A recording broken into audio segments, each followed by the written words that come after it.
جی اسی طرح ہم جو ہے وہ پڑھیں گے آج، یعنی سلائیڈ شو میں ہم نہیں پڑھیں گے کیونکہ تھوڑی سی بینڈ وڈتھ کا کوئی مسئلہ ہوا ہے جس کی وجہ سے جو ہے وہ سسٹم سلو ہوا ہے. تو جی یہاں سے ہم پڑھ رہے ہیں آج کا سبق. جی نازش. بذکر اللہ، اور تم سب یاد کرو اللہ تعالیٰ کو، فی ایام معدودات، گنتی کے چند دنوں میں.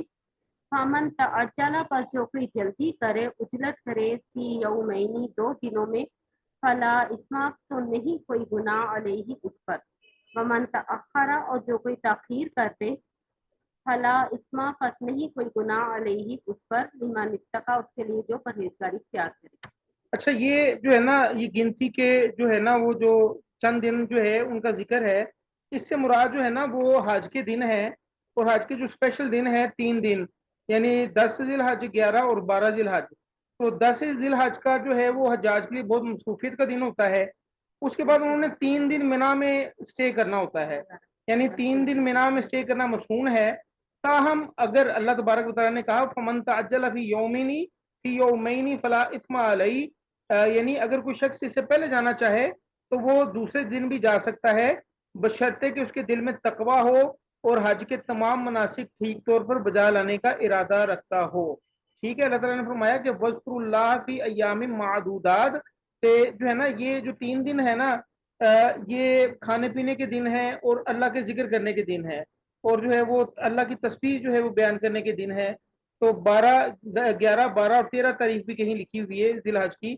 تو ان دنوں میں بکثرت اللہ کو یاد کرتے رہنا چاہیے، اور رمی اور جمار کے وقت بھی با آواز بلند تکبیر کہی جانی چاہیے. وہ جو شیطان کو کنکر مارے جاتے ہیں اس کی بات کی جا رہی ہے.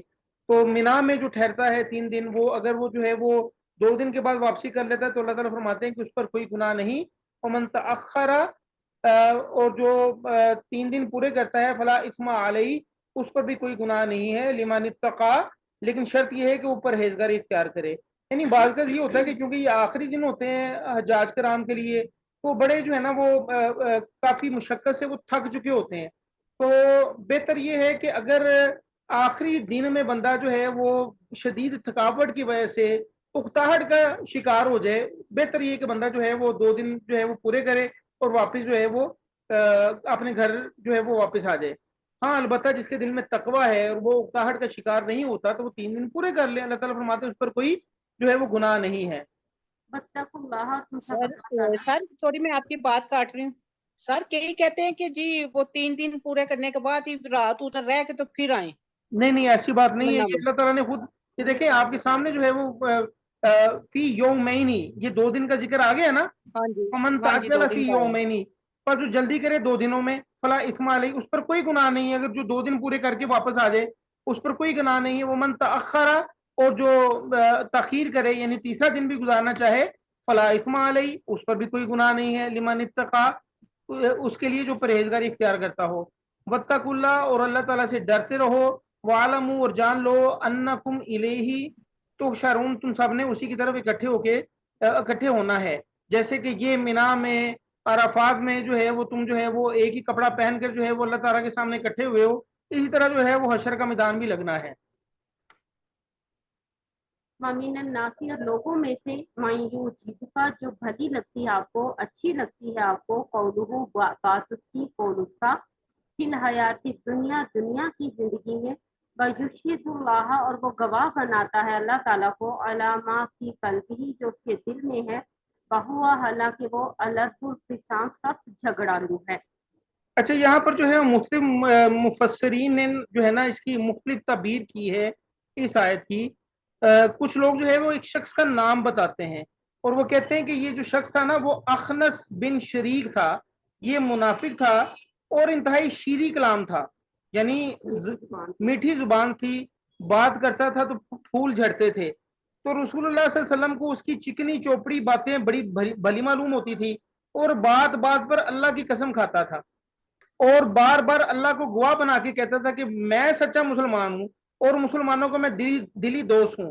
تو اللہ تعالیٰ نے جو ہے وہ اللہ نے اپنے رسول کو جو ہے وہ صحیح بات جو ہے وہ بتا دی، صحیح صورتحال سے جو ہے وہ آگاہ کر دیا کہ اس کی باتوں پر فریفتہ مت ہونا، کیونکہ یہ سخت جگڑالو بندہ ہے. وہ الد الحسام، انتہائی جگڑالو بندہ ہے. تو ایسا ہی ہوا، یعنی جب وہ مدینے سے مکہ جب گیا نا اسلام سے خارج ہو کے، اسلام کو اس نے السلام علیکم کہہ دیا اور جو ہے وہ مکہ کی طرف جا رہا تھا، تو راستے میں مسلمانوں کے جو بھی کھیت آتے اس کو آگ لگا دیتا. مسلمانوں کا جانور نظر آتا اس کو جو ہے وہ جانور کو جو ہے وہ مار ڈالتا، قتل کر ڈالتا. تو دیکھیں ایک تو یہ اخنس بن شریک یہ منافق، اس کا کریکٹر جو ہے اس کے متعلق بھی سوچ لیں، اور ایک جنرل پکچر بھی بنا لیں کہ لوگوں میں سے کچھ ایسے بھی ہوں گے جو جس کی بات آپ صلی اللہ علیہ وسلم کو بھلی لگتی ہوگی فی الحیات دنیا کی زندگی میں، اور وہ گواہ بناتا ہوگا اللہ کو اپنے دل کے حوالے سے. وہ ہوا الد الحسام. ایسے کئی لوگ مل جاتے ہیں جو وہ کیا کہتے ہیں کہ منہ میں جو ہے وہ، خیر وہ رام رام تو نہیں کہنا چاہیے ہمیں، ٹھیک ہے، یہ محاورہ بنا ہوا ہے، منہ سے جو ہے وہ اللہ اللہ کی باتیں کر رہا ہوتا ہے اور بغل میں اس کی چھری ہوتی ہے، اور جو ہے نا وہ جب اس کا داؤ لگتا ہے تو وہ جو ہے نا وہ وار کر دیتا ہے. اور یہاں پرٹیکولرلی جو ہے وہ اسلامک پوائنٹ آف ویو سے ہم نے دیکھنا ہے، اپنے ذاتی فائدے کی بات نہیں کرنی ہم نے، کہ اسلام کے حوالے سے جو ہے وہ کہتا ہے جی میں مسلمان ہوں، میں مسلمانوں کو خیر خواہ ہوں، لیکن جیسے ہی جو ہے وہ دیکھتا ہے کہ تھوڑی سی کمی بیشی ہو گئی ہے تو اسلام پر جو ہے وہ وار کرنے سے باز نہیں آتا وہ. اور آگے کیا ہے جی، تو یعنی یہ شخص جو ہے وہ انتہائی الد الحسام ہے، انتہائی جگڑالو ہے. اور پھر کیا کرتا ہے وہ، فائدہ طلّہ، اور جب وہ واپس جاتا ہے لوٹتا ہے، سعی کوشش کرتا ہے فی الارض زمین میں، لیفسدا تاکہ فساد کرے فیہا اس میں، ویہلک الحرث اور ہلاک کر دے، تباہ کر دے کھیتی کو، والنسل اور نسل کو. واللہ اور اللہ تعالیٰ لا یحب الفساد، فساد کو پسند نہیں کرتا. یعنی وہی اگر ہم جو ہے وہ اخنس بن شریک کے حوالے سے، منافق کے حوالے سے بات کریں تو اس کی پکچر، اس کو پکچرائز اللہ تعالیٰ نے کیا کہ وہ جب مدینے سے مکے واپس آ رہا تھا تو زمین پر اس نے فساد اس طرح برپا کیا تھا کہ مسلمانوں کی کھیتیوں کو جلا دیا اور جانوروں کو مار ڈالا. اللہ تعالیٰ فرماتے ہیں کہ اللہ تعالیٰ جو ہے وہ پسند نہیں کرتا فساد کو. اچھا، اب اگر ان جنرل اس کو لیا جائے تو جنرلائز اگر اس کو کیا جائے تو یہ ایسا شخص ہوتا ہے جو منہ سے تو کہتا رہتا ہے جی میں اسلام کا جو ہے وہ بڑا اچھا دوست ہوں اور میں اسلام والا ہوں، اور بار بار قسم کھائے گا، اللہ کی قسم کھائے گا، لیکن جیسے اس کو موقع ملے گا تو وہ زمین میں فساد برپا کرنے کی کوشش کرے گا اور تباہ کرے گا کھیتی کو اور نسل کو، جیسے کہ یہ پچھلے دنوں بھی ہمارے ملک میں کیا کچھ ہوا آپ کے سامنے ہی ہے. ٹھیک ہے، خیر. اچھا اب دیکھیں بات یہ ہے کہ اللہ تبارک و تعالیٰ جو ہے یہ ایک جو ہے نا پرسنالٹی کی بات کی جا رہی ہے نا، اس کے ساتھ ساتھ جو ہے وہ ایک کمپیریٹیو انالیسس کے لیے اگلی پرسنالٹی کی بات بھی آئے گی. ابھی یہ مکمل نہیں ہوئی، ایک آیت ہماری یہ رہتی ہے. وَإِذَا، اور جب قیلا کہا جائے لَهُ اللَّهَ، اس سے کہ اللہ سے ڈرو، اخذتہ العزت، جما دیتا ہے اسے غرور، بالاسم گناہ پر، فحسبہ جہنم، پس کافی ہے اسے جہنم، ولا بئس المہاد، اور یقیناً بہت برا ٹھکانہ ہے. جی، جب اس سے کہا جاتا ہے نا کہ اللہ سے ڈر جاؤ تو وہ جو ہے نا وہ گناہ کی وجہ سے جو ہے وہ اپنے غرور پر جم جاتا ہے اور اس کا ٹھکانہ جو ہے وہ جہنم ہے، اور انتہائی برا ٹھکانہ ہے جہنم. اس میں جو ہے نا ایک حدیث سن لیں کہ رسول اللہ صلی اللہ علیہ وسلم نے فرمایا کہ پروردگار کے سامنے جنت اور دوزخ میں جھگڑا ہوا، اور جنت کہنے لگی پروردگار میرا تو یہ حال ہے کہ مجھ میں تو وہی لوگ آ رہے ہیں جو دنیا میں ناتوا اور حقیر تھے، اور دوزخ کہنے لگی مجھ میں وہ لوگ آ رہے ہیں جو دنیا میں متکبر تھے. اللہ تعالیٰ نے جنت سے فرمایا تو میری رحمت ہے، اور دوزخ سے فرمایا تو میرا عذاب ہے. یہ تھوڑا سا ایک سینیریو کلیئر کیا حدیث نے کہ جنت اور دوزخ میں کس طرح کے لوگ جائیں گے. اور اسی طرح جو ہے وہ ایک دفعہ آپ صلی اللہ علیہ وسلم نے فرمایا کہ میں تمہیں بتاؤں، کیمرہ ذرا پلیز اپنا آف کر لیں.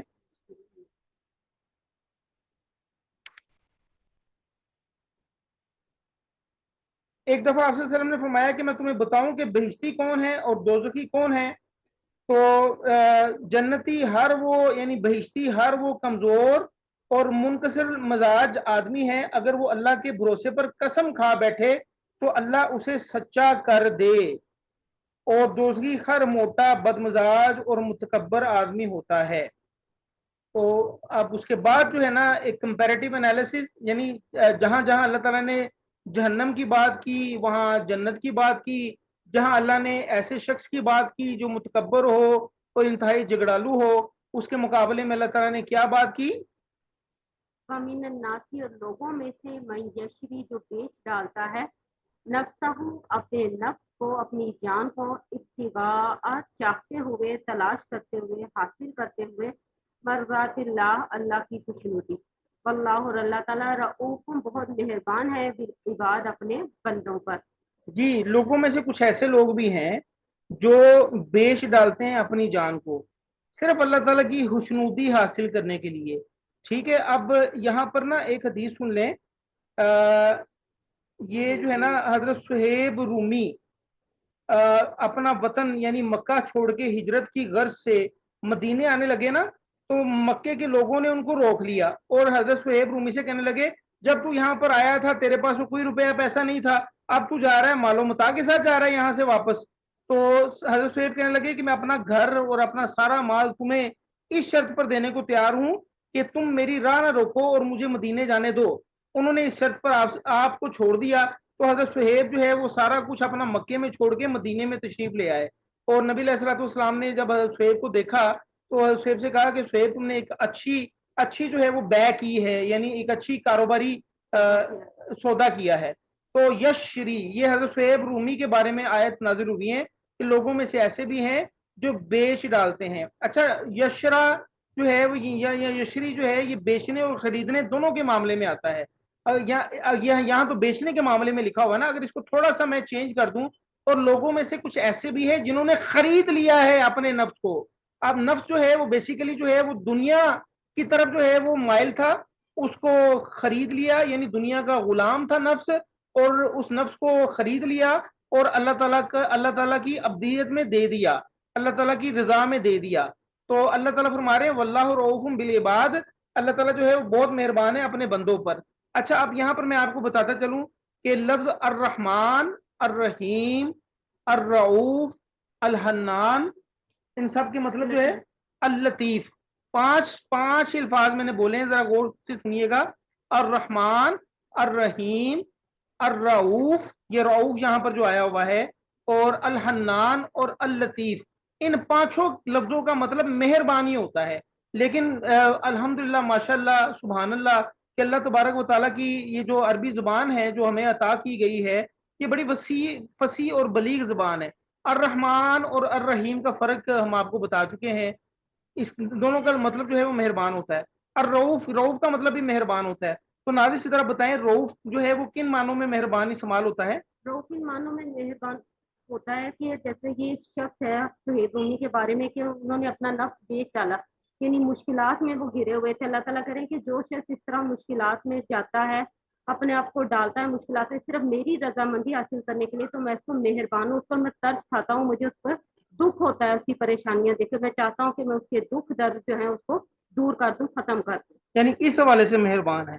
اور اس کے علاوہ جو ہے وہ الحنان، حنان کا مطلب بھی مہربان ہوتا ہے۔ نازش وہ کن معنوں میں استعمال ہوتا ہے؟ وہ جیسے ماں کی شفقت ہوتی ہے نا، وہ ان معنوں میں استعمال ہوتا ہے کہ ماں اپنے بچے پر کس طرح شفقت کرتی ہے، مہربان ہوتی ہے۔ حنان کا معنی ان معنوں میں آتا ہے۔ اور اللطیف؟ لطیف ہے باریک بھی، یعنی چھوٹی چھوٹی جو باتیں ہیں ان پر جو ہے اللہ تعالیٰ اپنے بندوں پر مہربان ہوتا ہے، لطیف باریک بینی سے ہے۔ تو کلیئر ہوگی، 5 الفاظ میں نے بتائے ہیں، پانچوں کا مطلب جو ہے مہربان ہے، لیکن ہر مہربانی میں فرق ہے، اس کو ذرا غور کر لیجئے گا۔ پھر انشاءاللہ دوبارہ پھر یہ لفظ آئیں گے نا تو ہم اس پر دوبارہ ڈسکشن کر لیں گے۔ جی نازش۔ یا ایھا الذین، اے لوگو، آمنو جو ایمان لائے ہو، ادخلوا، تم سب داخل ہو جاؤ، فی السلم، اسلام میں، کافتن، پورے کے پورے، بلا، اور نہ تتبعوا، تم سب اتباع کرو، پیروی کرو، خطوات شیطان، شیطان کے نقش قدم کی، انہو، بے شک وہ، لکم، تمہارے لیے، عدو مبین، کھلا دشمن ہے، صریح دشمن ہے۔ یعنی اب یہاں پر جو ہے وہ مومنین سے خطاب کیا جا رہا ہے کہ پہلے تو اللہ تعالیٰ نے جنرل جو ہے وہ مثالیں دی ہیں، اب جو ہے وہ التفات جو ہے وہ مومنین کی طرف ہے، مومنین کو اللہ تبارک و تعالیٰ مخاطب ہیں اور کہہ رہے ہیں کہ اے لوگوں جو ایمان لے کے آ چکے ہو، ادخلوا فی السلم کافہ، اسلام میں پورے کے پورے داخل ہو جاؤ، یعنی تمہارے عقائد، تمہارے خیالات، تمہارے نظریات، تمہارے علوم، تمہارے طور طریقے، تمہارے رسم و رواج، تمہاری کاروباری زندگی، سب کچھ ہی اسلام کے تابع ہونا چاہیے۔ یہ نہ ہونا چاہیے کہ دعویٰ تو اسلام کا کرو، معاشی نظام جو ہے وہ ہم کسی اور سے لے لیں، امریکہ سے لے لیں، سیاسی نظام جو ہے انگریز سے لے لیں، مسجد میں تو ہم اللہ اللہ کرتے رہیں اور کاروبار کرتے وقت جو ہے ہم اللہ کو یاد نہ رکھیں، ٹھیک ہے، ناجائز طریقے سے کمائی کرنا شروع کر دیں۔ تو یا ایھا الذین آمنوا ادخلوا فی السلم کافہ، اے لوگوں جو ایمان لائے ہو داخل ہو جاؤ پورے کے پورے اسلام میں، ولا تتبعوا خطوات الشیطان، اور شیطان کے قدموں کی پیروی نہ کرو، انہ لکم عدو مبین، شیطان تو تمہارا کھلا دشمن ہے۔ اچھا اب جو ہے نا یہاں جو ہے وہ ایمان والا کہہ کے اللہ تعالیٰ نے یہ نہیں کہا کہ ایمان میں پورے کے پورے داخل ہو جاؤ، بلکہ اسلام میں پورے کے پورے داخل ہو جاؤ۔ تھوڑی سی جو ہے نا غور طلب بات ہے، ایمان جو ہے وہ دلی کیفیت کا نام ہوتا ہے کہ بھئی میں اللہ کو ایک جانتا ہوں، میں روز قیامت پر جو ہے وہ یقین رکھتا ہوں، میں جو ہے وہ رسولوں پر، انبیاء پر، کتابوں پر، نبیوں پر، ملائکہ پر میں ایمان لایا ہوں۔ تو ایسے لوگ مومن ہیں۔ اللہ تعالیٰ نے کہا کہ داخل ہو جاؤ اسلام میں، فرما برداری میں۔ اب جو مومن ہوتا ہے نا تو وہ اس سے نافرمانی بھی ہو جاتی ہے، فرما بردار بھی رہتا ہے، انسان ہے نا بھول جاتا ہے، تو فلکچویشن آتی رہتی ہے۔ تو اللہ تعالیٰ فرماتے ہیں کہ جو ہے نا اسلامتی میں، فرما برداری میں پورے کے پورے داخل ہو جاؤ اور شیطان کے قدموں کی پیروی نہ کرو، بے شک وہ تمہارا کھلا دشمن ہے۔ ٹھیک ہے، جیسے کہ آدم علیہ السلام کو جب پیدا کیا تھا نا تو اللہ تعالیٰ نے، تو اس وقت جو ہے نا وہ شیطان نے کہا تھا کہ بھئی میں تمہارا خیر خواہ ہوں۔ شیطان تو سارا کچھ دیکھ رہا تھا نا کہ پتلا بنایا جا رہا ہے، آدم علیہ السلام کو کیا پتا تھا کہ میرے ساتھ کیا ہو رہا ہے، ابھی تو پیدا ہی ہوئے تھے، اللہ تعالیٰ نے بنایا ہی تھا، تخلیق ہی کیا تھا۔ تو شیطان نے جو ہے وہ پکڑا تھا آدم علیہ السلام کو کہ بھئی میں تمہارا خیر خواہ ہوں، اس پھل کو کھا لو۔ تو اللہ تعالیٰ نے کہا کہ جو ہے نا یہ تمہارا کھلا دشمن ہے شیطان، اس کے قدموں کی پیروی نہ کرو۔ ان زللتم، پھر اگر تم پھسل گئے، ڈگمگا گئے، من بعد ما، اس کے بعد جو کہ جاءتکم البینات، تمہارے پاس کھلی نشانیاں، کھلے دلائل آ چکے ہیں، فعلموا، تو تم سب جان لو، ان اللہ، بے شک اللہ تعالیٰ، عزیز، زبردست ہے، غالب ہے، حکیم، حکمت والا ہے۔ اللہ تعالیٰ فرما رہے ہیں کہ اگر تم جو ہے وہ پھسل گئے، یعنی نشانیاں تمہارے پاس آ چکی ہیں اور تم پھسل گئے، تو جان لو کہ اللہ تعالیٰ جو ہے وہ زبردست حکمت والا ہے۔ یعنی یہ جو اسلام کا جو دائرہ ہے جو اللہ تعالیٰ نے کھینچ کے دیا ہے، اس کی حکمت اللہ تعالیٰ جانتے ہیں، اس کے اندر رہنا ہے ہم نے۔ کیوں رہنا ہے؟ تاکہ ہم جو ہے وہ اللہ تعالیٰ کی خوشنودی حاصل کر سکیں۔ اور یہ دائرہ کتنا وسیع ہے، اس میں کیا کیا اللہ تعالیٰ نے شامل کر دیا ہے، یہ تو ہمیں بتا دیا اللہ تعالیٰ نے نا، یہ اتنا وسیع کیوں ہے، فلاں چیز حلال کیوں ہے، فلاں چیز حرام کیوں ہے، یہ اللہ تعالیٰ کی حکمت ہے، یاد رکھنا۔ ان اللہ عزیز الحکیم، بے شک اللہ تعالیٰ زبردست حکمت والا ہے۔ یہاں پر آج کا سبق جو ہے وہ مکمل ہوا۔ تو کوئی بات آپ لوگوں نے پوچھنی ہے یا شیئر کرنی ہے، جو بات سمجھ میں نہ آئی ہو تو پوچھ لیں۔ کوشش کریں کہ اپنے کیمراز جو ہیں وہ آف رکھا کریں، ایک تو اس کی ریکارڈنگ چل رہی ہوتی ہے، دوسرا جیسے ہی کوئی کیمرہ آن ہوتا ہے نا تو بینڈ وتھ کا مسئلہ بن جاتا ہے، اور جو ہے نا وہ کوئی اسٹیبل نہیں رہتا کنیکشن انٹرنیٹ کا۔